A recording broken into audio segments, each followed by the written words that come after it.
Welcome to Hotline TV. I'm Tim Saad. And I'm John Mercurio. 2009 is already a month old. It's way past time to start talking about 2010, isn't it? Isn't it, Tim Saad?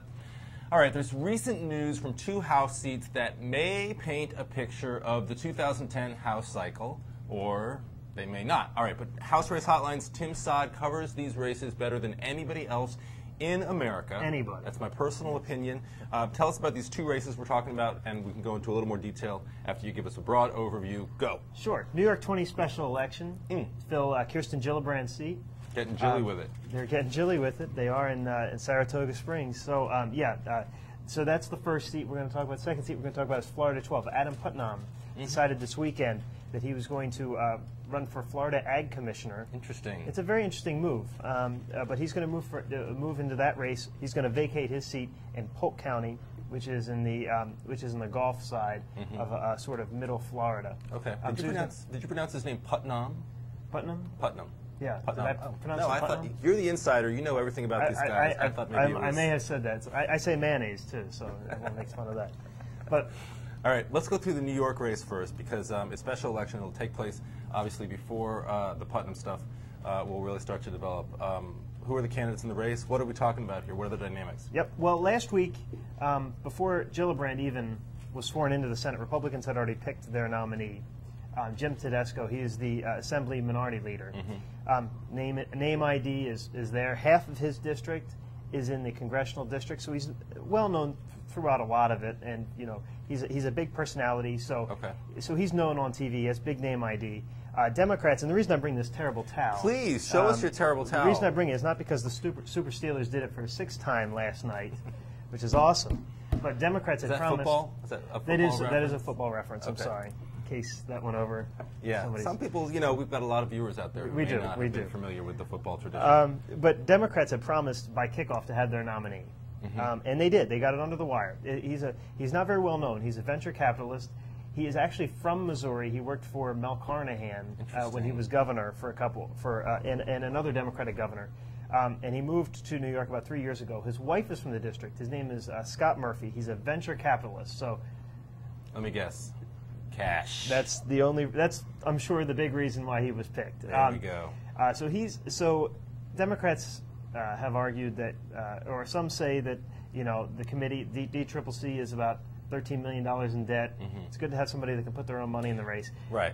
But I still find it hard to believe that Democrats, at the end of the day, will be able to if they need to, they'll be able to come up with the money they need to come up with. They will, but this also, but in some ways, and if you don't mind me using a football reference, it's a bit of a punt, isn't it? I mean, you know, by not going with somebody in the district who knows the district, who's more of a sort of known political entity in the district, which may or may not even exist for Democrats in that district outside of Gillibrand.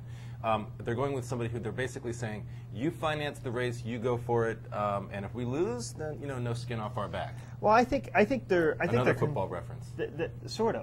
Yeah, you used one of them properly. But I think the best part about this for Democrats, and I think they truly do want to hold this seat. I think they're protesting too much about it being a very difficult, being a very uphill challenge. You know, President Obama won this seat in 2008 by about 2 points. By about 3 points. So it's not an unwinnable district for Democrats. The problem is, like you mentioned, though, their bench on a legislative level is non-existent. The one person they were looking at, an assemblyman, was actually a member of the Independence Party, and that was the only member that they were looking at there. So the bench was not very deep. They came up with this guy who has money.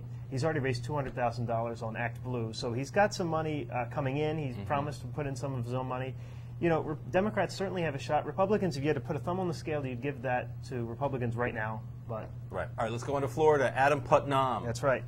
Getting out of the House. Rising leader in the House, young guy, looks like Opie Taylor, decided to run, decides to retire, to leave this, you know, great gig he's got going on in Capitol Hill. What's going on, Tim Saad? Well, he left his committee, the Republican conference chair. I apologize. On election night. No, but he left on election night. Everyone sort of saw this coming for a little while. Running for Ag Commissioner in Florida, seen as the next step up to governor, perhaps. Okay. So you know, he sort of disenchanted with the House, I guess. So this is a Republican district. Historically, it's a rural agricultural district. Okay.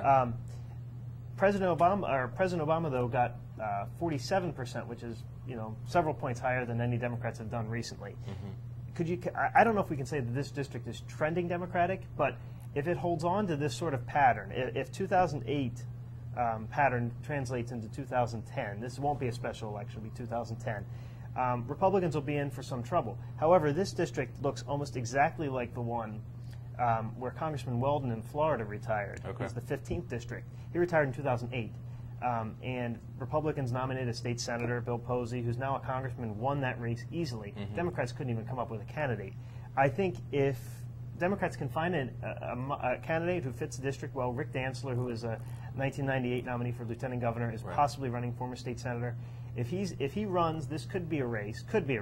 Okay. But if he doesn't, they can't find anybody else. This may be an easier race for Republicans. Meanwhile, Adam Putnam.